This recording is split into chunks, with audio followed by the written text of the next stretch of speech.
Hello everyone and welcome to the channel. In this video guys, I'm going to guide you how to fix the issue. No Wi-Fi or Wi-Fi is not working on your Windows 11 or 10 computer or laptop. So as you can see here, if you are facing the same issue guys, as you can see, Wi-Fi icon is not showing up here.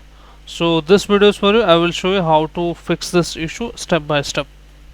So before starting, let's open first of all the command prompt and run it as administrator.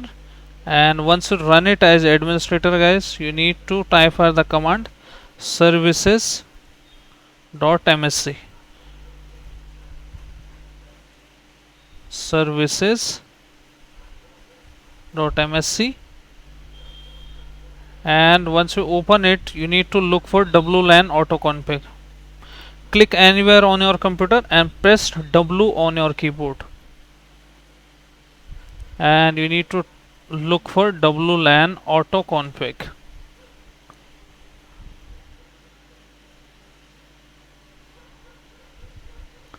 You can see here the option WLAN auto config. Right click it and go to its properties, and startup type should be automatic. Start the service, then click on apply, then click on OK. And if it is already started here, you can restart the service once, and after that try to check if you are able to see the Wi-Fi option here or not. If you are still unable to fix this issue guys, so I have the second fix for you. Open the device manager. So since we have opened the cmd as admin, so type at dev mg.mt.msc to open the device manager directly.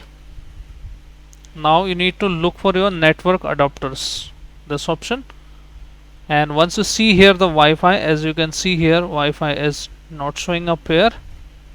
So you need to right click it on your computer hostname, action, and scan for hardware changes. Once you see this option, you should able to get your Wi-Fi here. Then you can right click it, disable it once, and then you can re-enable it once. So this setting will refresh all the settings related to the Wi-Fi, and your issue will be fixed. If this is also unable to fix your issue guys, I suggest you to go to directly to the browser and simply connect with another cable or with the Ethernet cable and type here, let's say you are using Dell laptop, Dell driver. Net is not working, but just go to the website Lenovo driver and enter the serial number with this command. Type this command WMICCS product and press enter key. You should able to get your Wi-Fi. You should able to get your serial number. Then put your serial number in the website and install the Wi-Fi driver from there. And after that your issue will be fixed guys. So I hope guys your issue is fixed now. If your issue is fixed, then hit like, subscribe and share. Thank you. Thanks for watching.